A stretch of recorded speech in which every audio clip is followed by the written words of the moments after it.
the alcoholism and the addiction just eventually got to her one day, and she went to bed and just never woke up.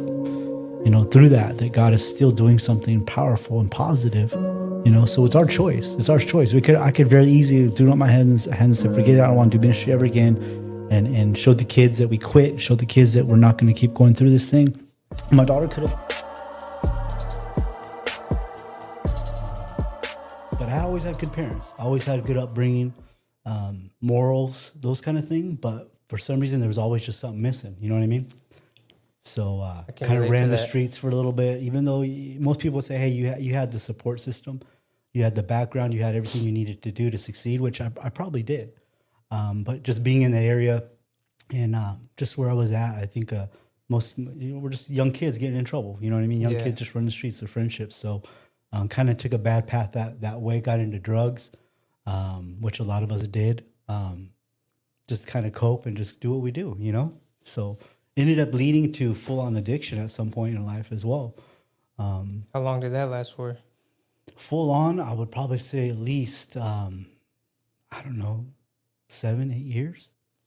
So now that you're older, did you, so like for me, I had that void in my heart, bro, and I kind of centered it to like what that void was from. I grew up not having my dad there. Mm-hmm. And so that caused me a lot of like resentment, anger, abandonment issues, man. And that's why I was acting out as a kid. So for like you, have you really pinpointed what that emptiness was?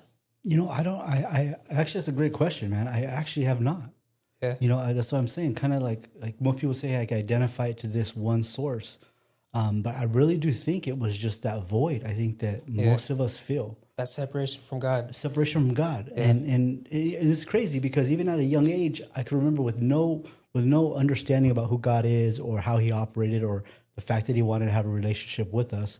Without any of that knowledge, I always felt there was something there. Mm-hmm. I always felt I'd hear like a song or something where, maybe even if it was just going to Sunday mass once in a while here and there for a holiday, I always felt that there was more.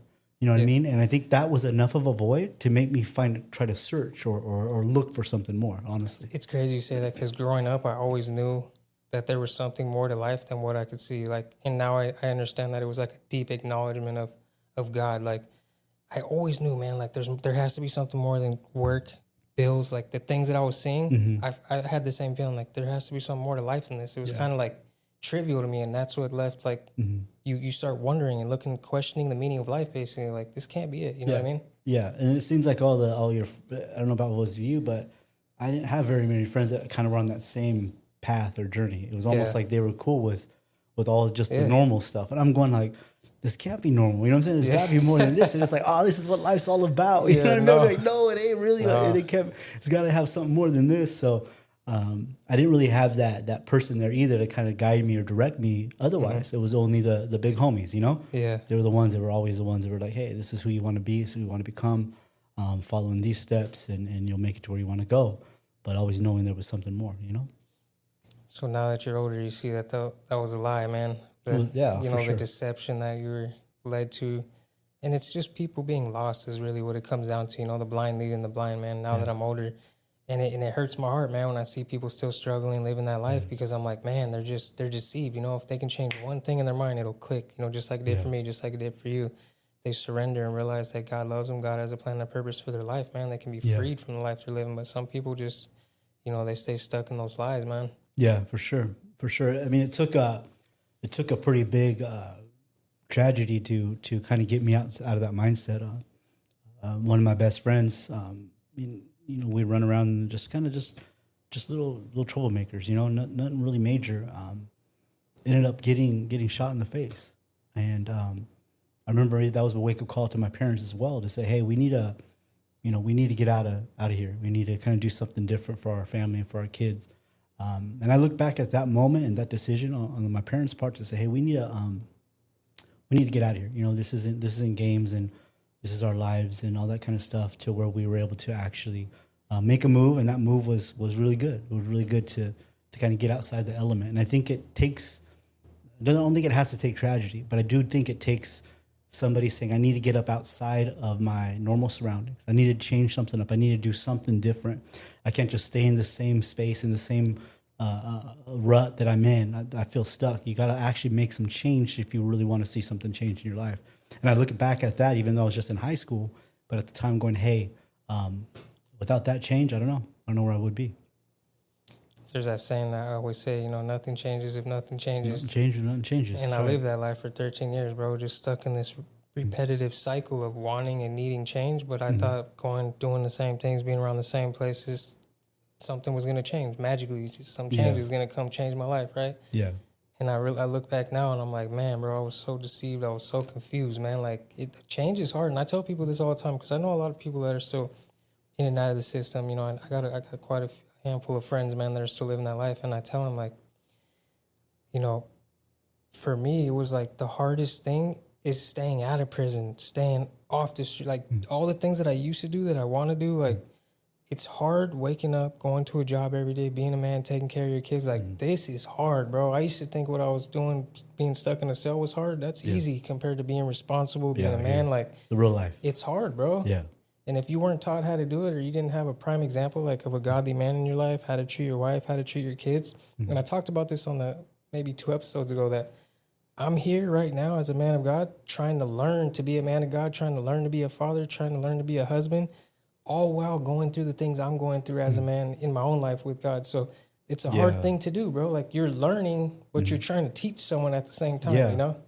I think it's definitely hard, but I think that's kind of how it is with God sometimes. I think it's that tension of you're not fully there yet, but you're growing and you're moving in it. You know what I mean? It's that tension. I don't know how else to explain it. It's that middle ground where God is like, I'm working on you, but I'm still using you at the exact same time. Yep. You know what I mean? It's that sweet spot where you're like, dang, if I think it's that humble. It's the humility. It's like, hey, God's still going to use us to affect change and reach people, even though we haven't fully arrived there ourselves. You know what I mean? And I think it's a positive thing, living in that tension. Yeah, and I also like being a Christian is a journey, man. You never get to a point to where, you know, I was like, man, I'm good now. I got saved by God. Like, I'm good to go. My life's straight. No, that's where the battle begins. Yeah, and you look back and it's like, man, like, I'm on an uphill climb. I can see the top of the mountain, but I never get there, right? And it's like with God, He's always refining us. He's always putting us through trials because that's how we grow. For the longest time, I had a victim mentality, right? When something happens to me, I'm like, man, God, did I do something wrong? What's going on here? Yeah. But now that I'm older, I understand that we need every single trial to grow. That's how we grow. Like, it's just one in 1 James where he says, like, consider it pure joy when you go through trials of many kinds, because He's doing something in the trial, right? Yeah. But Pastor Charles Stanley preached good message on. He said, are you being a victim or are you being a student during your time? And I was like, that changed my life last year, because I was like, man, bro, I'm being a victim. You know, instead of saying, God, what do you want me to learn from this trial? How can I grow from this? I'm sitting here asking Him to get me out of the trial. I'm sitting here asking Him, why are you punishing me? Why is this happening? I'm telling you, bro, last year that changed my life, and it changed my entire world, man, because I had that mentality for the longest time, you know? It's tough. Well, I think about the scripture, matter of fact, it's crazy, related to Jesus before He even started His full public ministry. Yeah. I said that He was led by the Spirit into the wilderness where He was tempted. For 40 days and 40 nights. It was like that encounter was what produced something in Him enough to actually go on and do His public ministry. And I think so many of us, we want to forget that whole wilderness moment. You know what I mean? We want to forget that whole trial and the testing and all those things and just jump right into it because we're saved or we've given our life to God and we want to just jump right into it. But God's He's a refiner, like you said. He's going to actually take us through some things to purify us, to build up some character in us, so we actually are ready to perform the ministry that He has for us, or to be the dad or the father or the husband, whatever it is. You know what I mean? We got to go through those things because that's what actually produces something good, you know? Yeah, it's crazy to have that perspective, though, that you need that kind of stuff, you know? Yeah, I don't think I didn't like it at first. Nobody wakes up and like, yeah, man, I can't wait to see what kind of trial I'm going to go through today. Like, no. Oh, it's got like that for me at some point. Yeah. Dude, at some point, I got to the part where I was like, all right, what are you trying to do now? But the victim thing is really cool because I think the more that we could get outside of feeling like we're the victim and we're trying to grow and learn through something through this, I think that's where we are able to get past those challenges or trials quicker. The faster we're able to learn those things. And I think the victim mentality is one thing that keeps us stuck longer. Yeah. You know what I mean? So that's really cool. And it does, man. That, like, I used to hold on to this one lie, man. I'm like, I'm a felon, right? I'm a felon. I can't go do this. I can't go serve God. Like, I let that one limiting belief for the past, I would say 10 or 11 years, bro, hold me back from like doing this. What I'm doing right now, I'll tell you the story. I was sitting down there at the 7-Eleven right down the street, and I'm sitting in my truck, man. I'm praying because I was going through something, bro. I was like the past maybe 4 or 5 years, bro, I've been going to church, taking care of my kids, going through all the motions, right? But I haven't been experiencing like that. You know, I had a fire in me when I first got out of this program. You know, I was like, man, I'm ready to go for the Lord. You know, I didn't have kids at the time. My marriage was on the rocks, bro. I was trying to restore my marriage. I was trying to figure my life out. I got this newfound freedom. I'm not feeling this emptiness no more, and I'm walking with God. And so for like 5 years, I did good. I'm involved in all these ministries. I'm doing this stuff. And then I went through this 5-year period where I was kind of stagnant in my faith, man. And I became a little bitter, and I'm like, what's going on? You know, I feel like I'm not walking in the purpose that God has for me. I'm not using my gifts. And so I'm sitting down there and I'm praying, man. And God's like, I'm like, God, what do you want me to do? Like, I'm questioning the meaning of life again. Here I am again, man, feeling that little bit of emptiness. You know what I mean? I'm like, what's going on, Lord? And he said, man, I'm like, what's my purpose? What do you want me to do, man? And he said, like, I'm genuinely just seeking. I'm trying to understand something about myself. Like, what is my gift, right? And he brought it to my mind, like, you like to talk and you like to share. Everybody who knows me knows my story because I share it, bro. I want them to have hope. Like, I don't care what you're going through. God can change your life, you know? Cool. And so I was like, okay, I like to talk and I like to share. What can I do with that? And the word podcast came in my head, right? Yeah. And so I came home, told my wife, I'm all pumped up, like, hey, babe, God wants me to start a podcast. And she's like, yeah, okay. You know, she's like, I support you, you know what I mean? But she had the same enthusiasm. Yeah, right, okay. And then I was going to bail on it, bro. A whole week went by and, the victim starts coming in like, I can't do that. I don't got the money. I'm not qualified. What am I going to talk about? All these things, right? Monday morning, the following week, this dude calls me. I haven't talked to him in like 6-7 years, bro. I know him from Las Vegas. He calls me at 4:30 in the morning, says, hey, Daniel, you should start a podcast, man. I'll come do your first episode. Wow. He's like, I got to go to work, though. I'm just planting the seed, and hangs up. Dude, I'm like, what? It gives me chills, bro, because like, it was God confirming what he wanted me to do, and he knew I was going to bail. And so that was October of last year. Okay. And so God provided the money for me to do this. He let me build this studio, bro, and like little by little, he's just like, and then when I did my first episode, I'm like, yo, like, this is what I was made to do. Like, that's right. And this podcast is not even about me. It's about bringing men on because my goal is to help men find their purpose through Christ, bro, and let them know that whatever it is you're going through, wherever you're at in your life right now, I want them to see that change is possible, right? So people come on here, share their testimonies, man. I've had a lot of good feedback of people hearing someone else's story and having hope from it, you know? Yeah, for sure. It's amazing. How did your ministry start? Because you're a pastor, right?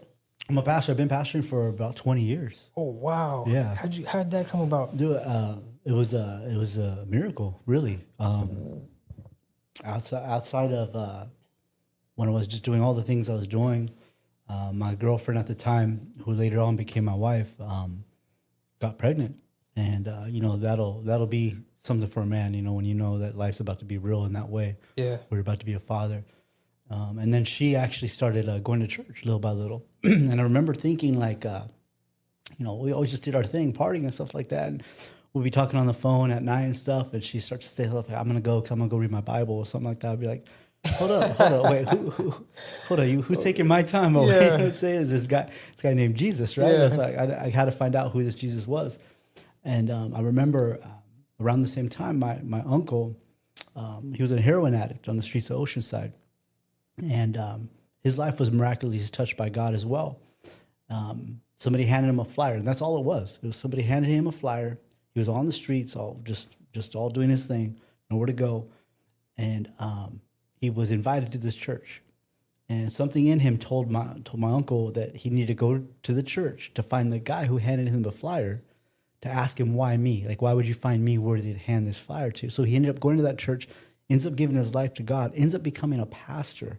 Like within like a year, from on the streets of Oceanside, heroin addict, to becoming a pastor. And this was around the same time that my girl was falling in love with Jesus herself. Yeah.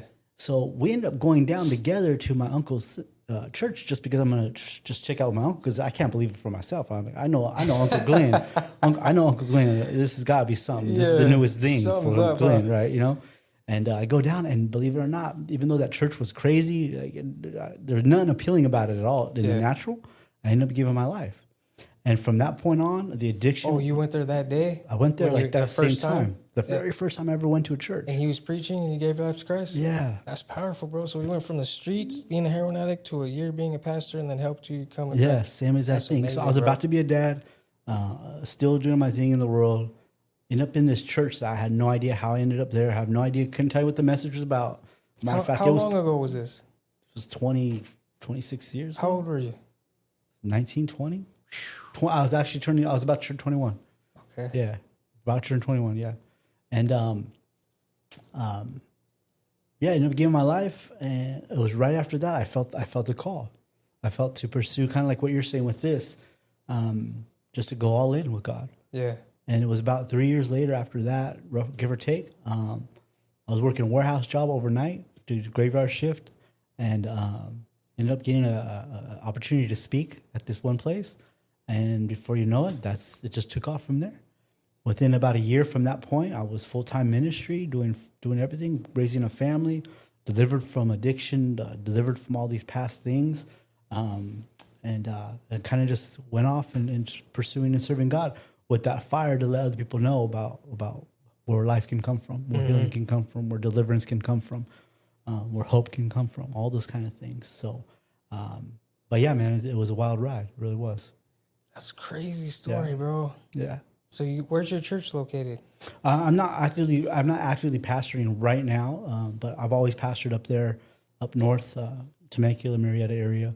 I did about 8 years in Colorado. We moved out there for about 8 years and did a great ministry out there in Colorado.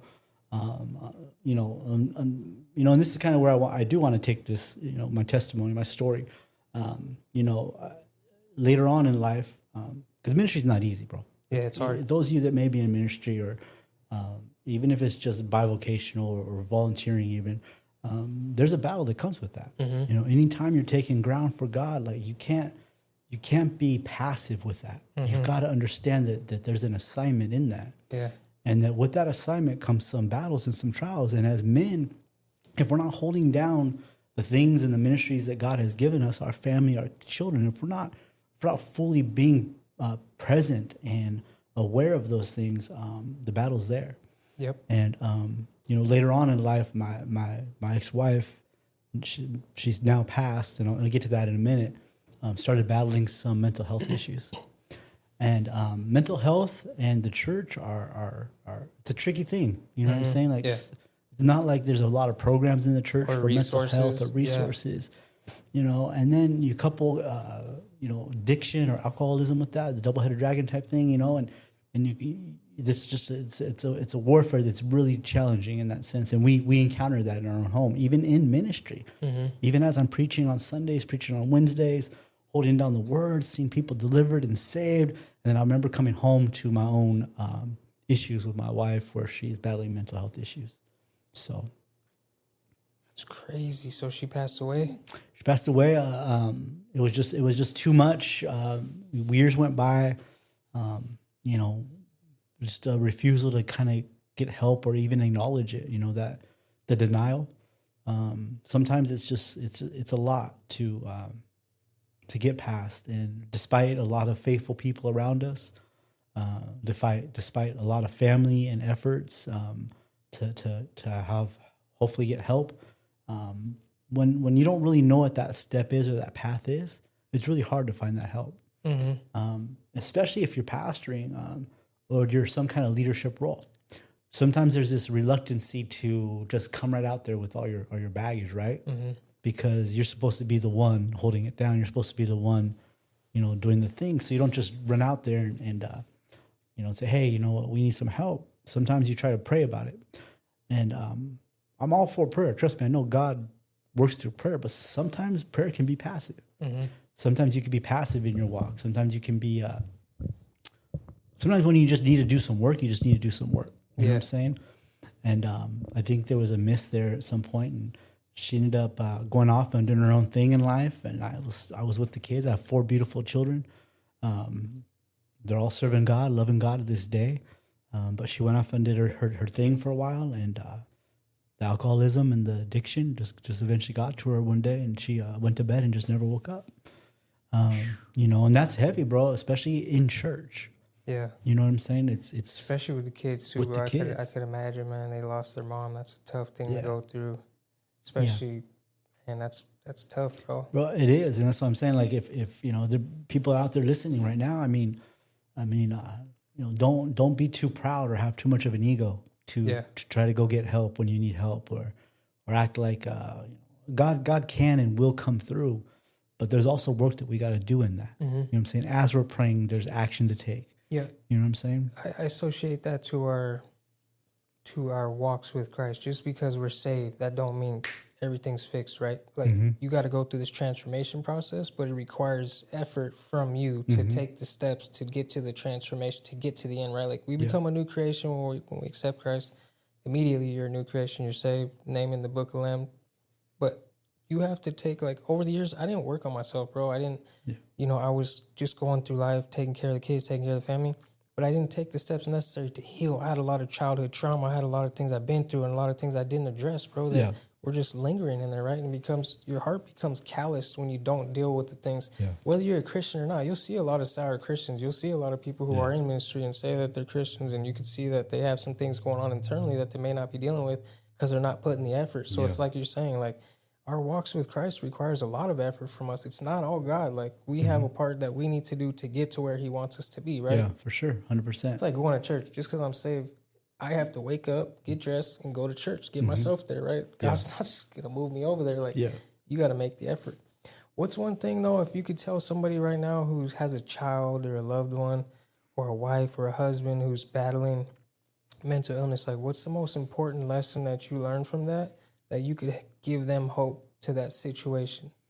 I would say, depending upon how far that mental health is the illness is going, I would say try to relate to them a little bit more. Yeah. There was times where, you know, I would just stand on things that, like, I knew.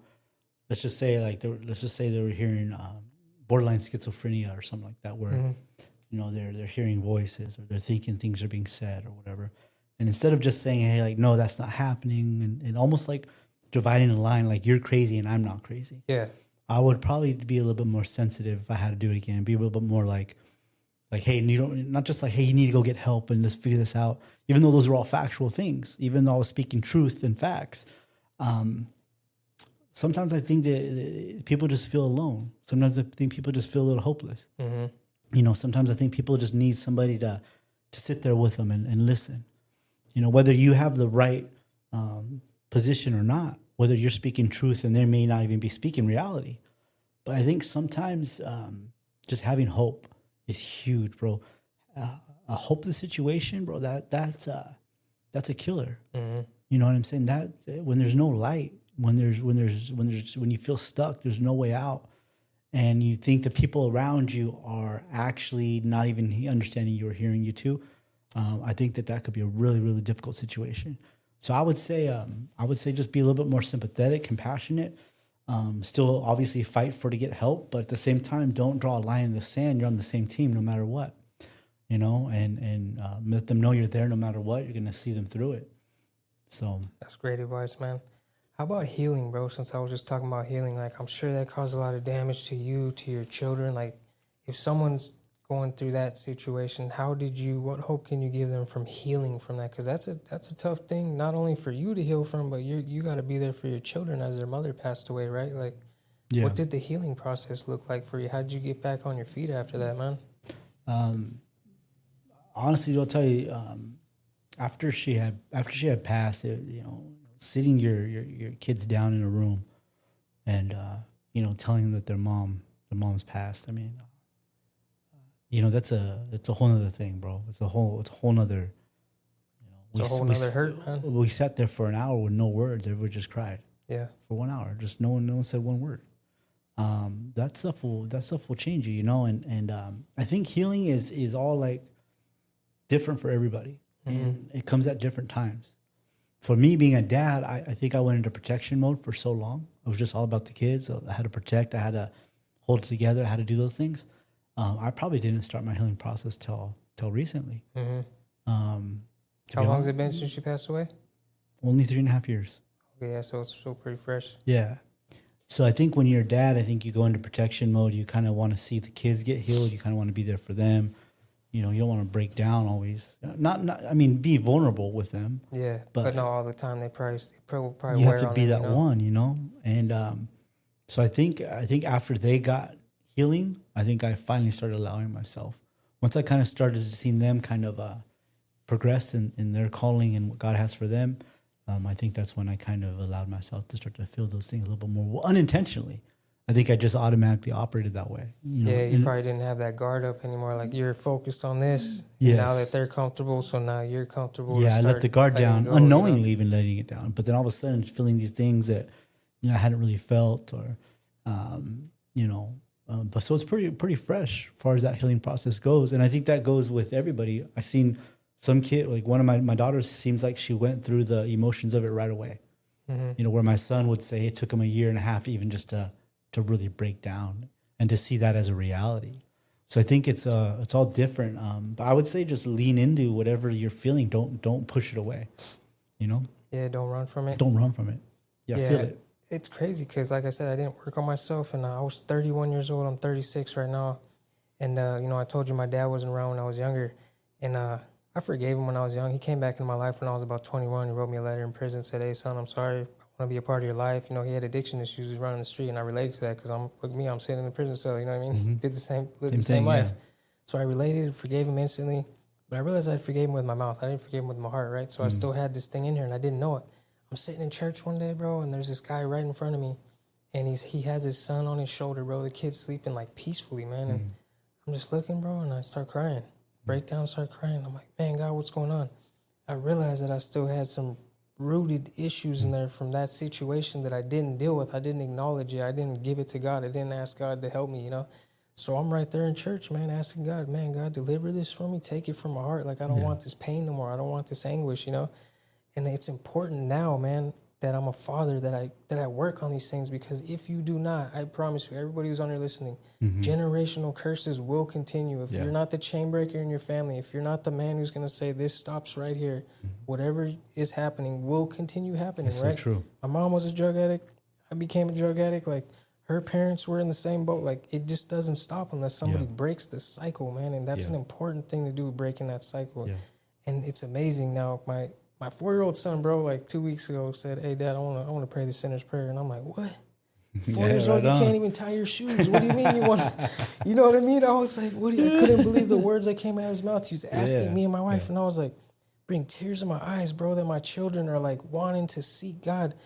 And I'm on this mission now to help men. And the reason why I want to help men is because, there's a 93% chance that the family's going to follow when the man gives his life to Christ. Yeah. That's almost a 100% chance your family has it, knowing God, going to heaven, and being with God. If you're able to give your life to Christ and follow Jesus, man, it's only 17 when the woman does it.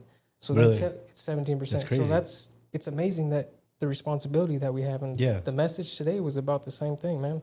We have a heavy responsibility as the head of the household, to be the rock, to be the leader. Like, that's an important thing. You carry a lot of weight as a man, whether you think so or not. Like, your kids, you could tell them till you're blue in the face to do something, but they're gonna do what they see is how they're gonna act, right? Yeah, I think it goes back to that authority. God has given us that authority. There's that position that when we take that position, that we operate in that authority.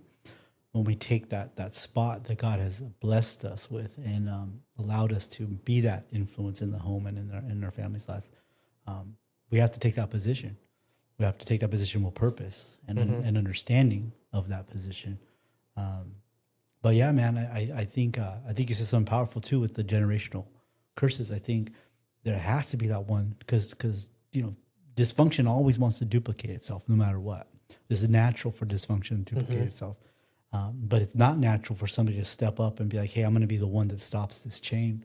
And oftentimes that person that chooses to stop that, man, they're going through the most because they're changing the whole culture of that history. You're going against the grain. And that person who stands in that gap, that person who decides that I'm going to be the one that this stops with, that I'm going to be the one that no more is this going to be addiction or alcoholism or mental, whatever it is, like whatever that generational curse is, that person that stands in that gap and says this stops with me, man, they go through a lot in that moment, but they got to stay strong because they're changing a whole DNA, they're changing a whole culture, a whole family. So it's a tough space to be, but I see it happening all the time. Yeah. They're very, very possible for sure. Yeah. So we go to my wife's grandparents every year. We used to, right when they're alive. They passed away a couple years ago. And I trip out, man, because, you know, her dad's a Christian, the grandpa's a Christian, and all the kids, there might only be like one or two that I know of, but they're saved now that weren't. And so we'd go to these family events, man. I'm sitting there, I just got out of rehab. And I'm sitting there and I'm looking at all these kids. I got kids running around and I'm like, I look at the grandpa. Her grandpa, you know, he's the one who talked me into going to rehab. Her grandpa and her dad, bro, they sat me down one day. I was 100 pounds, bro. I was ready to die. I'm serious. I was so far gone, bro. And they sat me down and they said, you need to go to rehab, you know? And I pretty much laughed in his face. The first time he tried to tell me, I was like, I'm not going to rehab. I don't need help. I ended up giving in. But anyways, they've been spiritual mentors in my life. The only two godly men that I really knew that actually talked to me. So we're sitting there looking around, man, and I'm looking, and I think it was like Thanksgiving or Christmas, and I'm looking at like 40 or 50 people running around. The grandparents have kids there. Their kids have kids. So there's great-grandkids, grandkids, and the kids there, right? And I'm like, man, this is cool, dude. And they're all saved, like I said. So I'm looking around, and it hit me, bro, that the grandpa was the one that set that example for all these. And I'm like, bro, all these people came from those two people right there, and they're all saved because that man said, I'm going to be that man, right? Yeah. And when I figured that out, dude, it hit me like a ton of bricks. And I was like, I'm going to be that man. Like, I made a vow to myself that day because it hit me, bro. And it spoke to me like so clearly because I don't want my kids to ever be strung out, see their dad sleeping on park benches, in and out of jails. Like, that's the life that I came from, you know, running out there in the streets being a fool, man. Like, my kids will never see me like that. Like, I made that vow, you know? And so now I got to see my daughter get baptized. That's like awesome, I said, look, 2 weeks ago, my son gave his life to Christ. He's 4 years old, bro. My other 7-year-old. I got one left that I need to get, you know, in the heaven. My 2-year-old, but he's 2 years old. So you got some time on that, bro. Yeah, no pressure then. But I look back and I'm like, man, God, like, he's blessed me, bro. And I share this hope because, bro, I don't care like what you're going through. Like, you can make a comeback from anywhere, right? Once you surrender, though, you got to be willing to lay your life down. Like, I had to get to that point to where I was like, surrender for sure. Lay my life down. And I said, God, I'm done with this. Like, I can't do it no more. And he instantly delivered me from drugs, bro. And I've been sober 11 years now, walking with God, man, on this path. And it's been amazing to see what he can do, right? It's powerful, bro. Yeah, it's powerful. Yeah, let me jump in on that with my kids, with my story. Growing up in church, right? So they had every reason to hate God. Right? Because like, why would this happen? Or you know, faithful family always serving God. Like, you don't expect this kind of things to hit that home. But to this day, my daughter, she's full-time ministry. My son actually went off. He actually went off 2 weeks after his mom passed. I'm sorry, less than 2 weeks. A few days after his mom passed, went off because he had been accepted to Bible college out there in Alabama. He went out to a Bible college. He just got back home. He was out there for 3 years, a little over 3 years. Dang. You know, he contemplated staying and all that. I was like, no, this is what mom would want, and you got to go out there and fulfill it. But he went out there, got a degree in ministry. You know, so he's doing full-time work. Both my daughter, she's 18, and my son's 16 now, and they're all bad. I sit Sunday mornings. I sit in church with all four of my kids, dude, worshiping God together up at the front, bro. It's like literally one of those things where I'm just like. Yeah, like there's hope there. There is victory there for anybody that's doubting that the work that you're putting in today, it may not seem like there's building some fruit with it or that you're not seeing much progress. But I'm telling you, there'll be a day, if you stay faithful, there'll be a day where you will sit there and you will see the generations to come of your work that you've put in. And I'm sitting there on Sunday mornings, dude. I'm just like looking at both my kids in full-time ministry, both my other kids just passionately love God, and I'm going, dude, I didn't do any of this, bro. Nothing to do with me, man. Because it had anything to do with me. Yeah. You know, it's in spite of me, actually. You know, and you know, thinking that pastoring is what I was supposed to do, and that held it down. It showed him an example.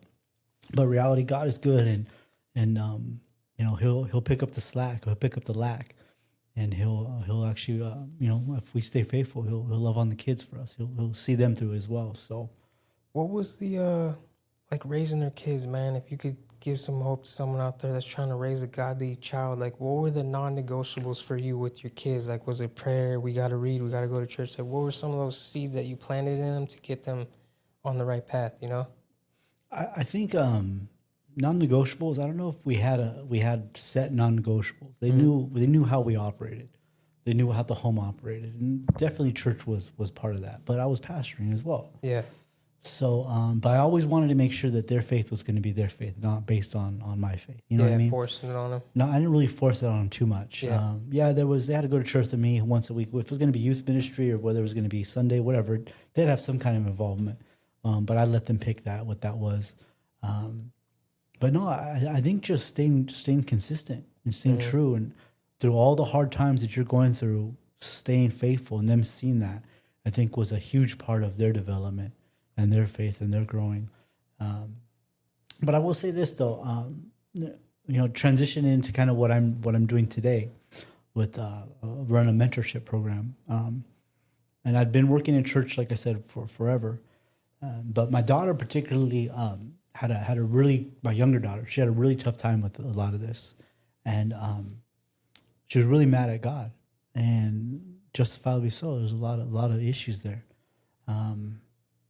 And there was just really nobody to really reach her. She didn't want to go to church because obviously that just wasn't in the cards. We were angry with God, right? We weren't really open. Our hearts weren't open to receive from God. But there wasn't any real people out there either. And I just saw that there was a real need to have more mentors in our youth lives or in our children's lives. That there needs to be, like you said, there's maybe a couple of godly people in your life that you could look up to help guide you and direct you. But I don't think we have enough of those. I think in our church mindset today, I think we have this like group mindset. We go to church, we hear a message, hopefully that influences or impacts us enough that we create our own self-change. But we're all left kind of feeling alone. We're all left kind of feeling like we're walking this thing out on our own. And there's not enough people that are actively diving into people's lives that are hurting, saying, hey, my daughter went through depression, bro. And because nobody was reaching out, there's nobody coming to rescue, is probably the best way I should put it. And I had a great relationship with her, but I wasn't the one to do it. Yeah. Dude, I ended up getting her a puppy. Because I'm like, bro, if people ain't coming, a puppy will do it, right? Like get a dog, right?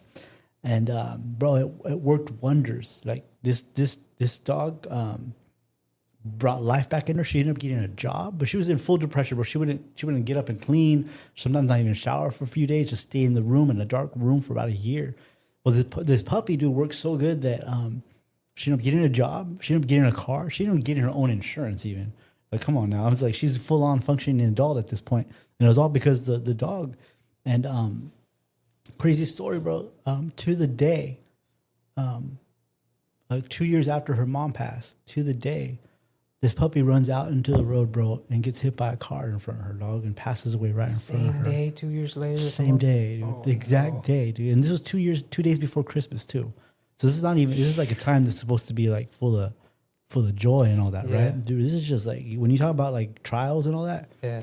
Now I'm over here and trying to console not only the time that we're trying to console from their mom passing, I'm also trying to console my daughter from the source of healing, bro, the source of life and hope now taken away, bro. Crazy story with that too. I run campus clubs. I'm still doing ministry. I'm still reaching out, dude. I'm doing campus clubs at the high schools, trying to teach students about Jesus on those campuses and all that.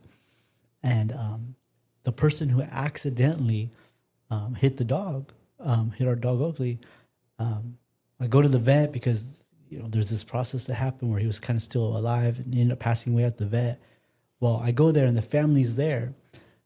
The dad ends up calling me the next day and says, hey, we want to bring some roses over to Alyssa. And ends up, they lived on the same street as us, down the cul-de-sac. I never met them before. Oh. He comes over to give some roses to my daughter, Alyssa. And he comes in and he starts to cry, bro. And he goes, I just want to thank you because my daughter, and his daughter was there, says, my daughter told me that you're the guy that goes to her school. And she gave her life to God at one of your campus clubs, bro. That's crazy. And then I'm looking at my daughter being handed the roses, crying for a whole nother different reason. Yeah. And that's what I'm saying, like that tension of like, God, you're saying, I'm blessing you that you're doing my work, but in the exact same breath, there's this hurt and this trial and this pain. Yep. You know what I'm saying? Yeah.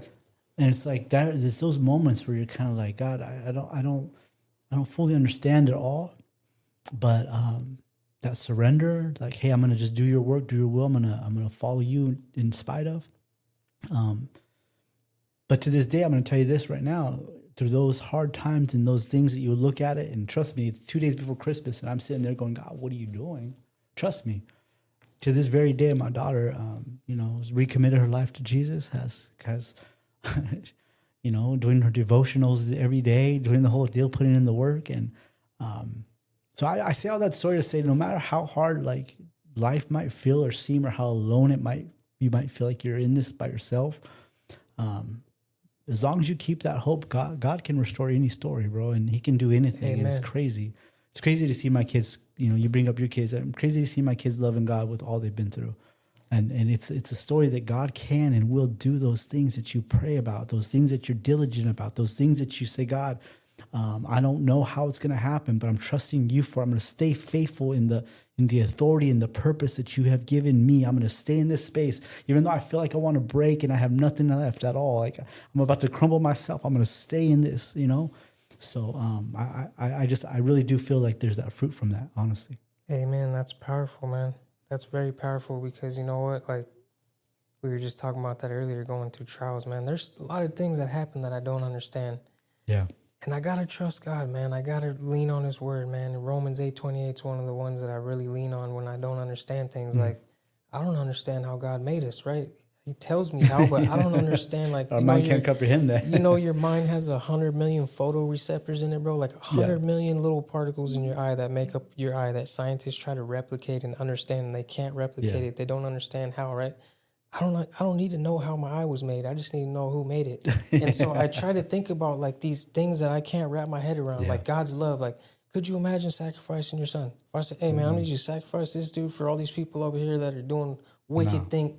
Like, you know what I mean? So there's a lot of things that I try to think about when I'm in those. Like my brother passed away a few years ago, man. And I went through that same thing, man. I'm looking at my niece. She's 3-4 years old and she don't have a dad now. Hey God, why is this happening? I'm a little angry, a little frustrated. I see her crying. She's never going to have a dad, right? Yeah. And I start going down this spiral, and I'm like, man, God, like, I need to get out of this, because you know what?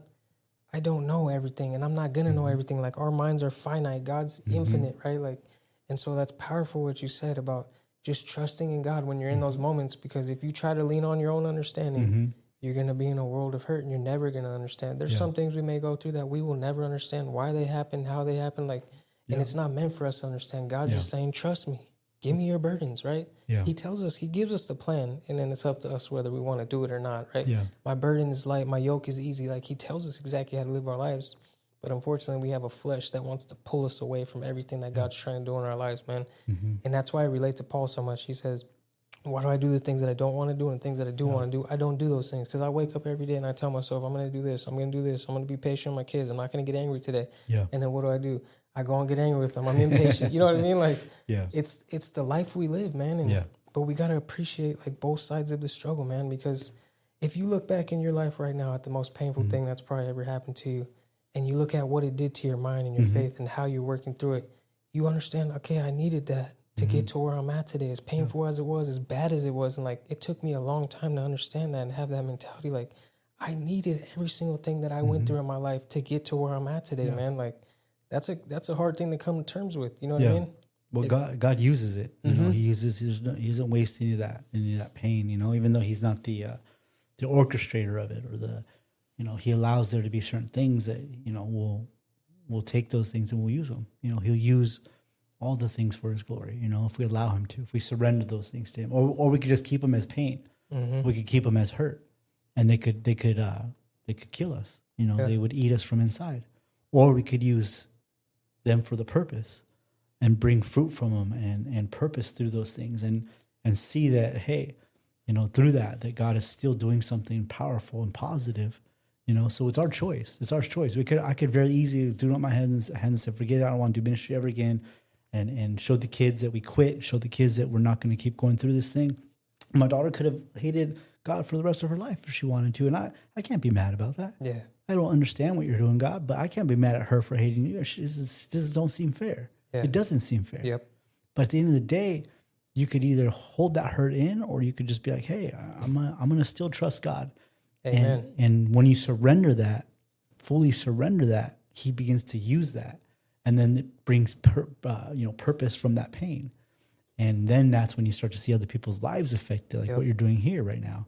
And then once you see other people's lives affected, you're like, hey, okay, cool. I can see why this may have happened, because there's some other people that need to know what I know now. There was pain in our purpose, man. Always. A lot of people don't find the purpose in their pain, and they stay stuck in the trauma, man. But when they don't have God, though, even people that are Christians, man, they stay stuck in that area, and that's where Satan just keeps them trapped in these lies and this deception, man. And that's really all it is. It's just deception. That's his job, is to steal, kill, and destroy the word of God from our lives. Yeah. But one thing I want to ask you, so since that puppy, helped your daughter, is that why you started the mentorship program? It is, bro. That's exactly why. Let's talk about it, because that's important. Because here's the thing I wanted to mention about pain, right? Behind every great person or ministry, there's a fuel that ignites them on why they don't give up, why they don't stop. Like something happened to them to make them and drive them to do what they're doing. And those are always the most powerful ministries because, like you said, there's purpose behind it. So let's talk about the purpose behind that ministry, man. For sure. That's exactly why. Like I said, I love church. I committed my life to building up the church. But I think that's more of like a community mindset. You could find like-minded people to connect with, have a relationship with in that way. But there's times in our life where you need that person to walk with you. And I saw that always doesn't always happen in that setting. So I decided that I don't ever want to have another youth or person to have to walk through something by themselves alone. So I went out and I actually resigned ministry and started a nonprofit that is for getting approved adult mentors more available for youth that are going through certain things.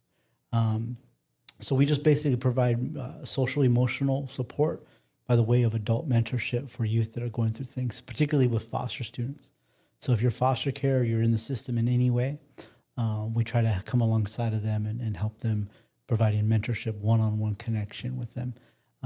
Not in a program setting or like a therapy setting or a counselor setting. We're not wearing a badge. We don't have these great credentials. We have life experience and we have love and we have, Holy Spirit. So what we do is we try to come in but that's exactly why I was like, dang, no one was here to reach her. And it's only by God's grace that she came out of it. Yeah. But how many other people are going through that? How many other young people are going through that have purpose on their life, that are just waiting? Or how many parents are out there just waiting for somebody to dive into their student's life because they can't reach them themselves? 85% of suicides are men, and men as men, and that's why it's been heavy on my heart, man, to start helping men, and I recently started this year for that reason, because, dude, men suffer in silence, right? Yeah, they do. And imagine what kids are going through, bro. Like, kids, if they don't have if they have a dad who's suffering in silence, how can that dad mentor that kid when that kid's going through something, right? They can't. And a lot of time, kids need to hear something from somebody else besides the parents for it to register in their brain, it has to be besides the parents, for sure. It does, bro. And even like in my marriage, like my wife will tell me some things sometimes. I'm like, hey, and then I'll hear it from someone else. I'll come home and tell her, hey, babe, I'm going to go do this. She's like, I already told you. I was like, I know, I'm sorry. I had to hear it from somebody. It's just a fact of life. But that's powerful, though. You know what I mean? It's true. And so that's a powerful ministry, man. But how do you guys, if someone wants to sign up for that, like how can they get a hold of you to do that, man? You just go to the website, multiplymentors.org. Okay. And there's a tab there that's Become a Mentor tab, and it kind of can walk you through that process. So reach out to me, and you do have to go through a whole approval process. But we do different programs. Even if it's just like providing resources for students. Like we did a shoe drive at one point where we provided shoes for all the students that were able to reach in the foster system, just to let them know they're not walking alone. Yes. Right? We do we have a horse healing program. We call it a horse-assisted healing program, where we take students out to like a ranch area, and then they could just kind of love on the horses, use the horses as a mirror to what they're going through in their own life, overcoming fears, building confidence, just basically being vulnerable again, opening up. So all kinds of programs like that. But yeah, there's a little bit of a process there to become an approved mentor, but it's about an hour a week. we basically match you up with somebody that's like-minded or has similar backgrounds. And then you just, social, emotional support through just hanging out with them. Could be on a basketball court. It could be at coffee. It could be wherever. But as long as you're just, sitting there with them saying, hey, a third, like you said, you hit it on the head. You might have loving parents. You might have a great pastor. You might have support. But, we can always give hey, how's it going in life? And you just give the blank answer of, hey, it's all good, right? Yeah. But no one ever presses you on it. Or no, really tell me, how's it really going? Yeah. Very few of us have that. Yeah. You know what I'm saying? So that's what this is. Like, hey, no, really what's going on? And then they say, no, I'm good. No. Hold on. No, really what's happening with you? Yeah. You know what I'm saying? Like, no, we're going to get down to this. Like, what bothered you this week? What happened that you liked? What didn't you like? Like, we're going to chop this up. We're going to get down to what's really going on the inside of you. Yep. Because I know there's some stuff happening inside of you. And I'm going to make sure that you're going to walk this path out straight. Amen. You know what I'm saying? That kind of thing. And I feel like kids need that these days because, you know what, now we got cell phones and we got video. Like, yeah, I feel like the social interaction period, no matter where you're at in your life, is gone like downhill because of electronics and cell phones. Like, and so now it's even more awkward for kids to go out there and socialize with people and let people know what's going on with them because they're stuck on these devices, man. And they feel they have support and friendship right there because it's all right there. No, man, it's false, man. But that's a powerful ministry, man. How long have you been doing that? It's only been about a year and a half now. So it's not too long, but we've seen some powerful testimonies. We've seen God do some amazing things already. So, but yeah, dude, it's good stuff, And I think men are the key to that. I honestly do. Relating it to what we're doing here with purpose and men, I think.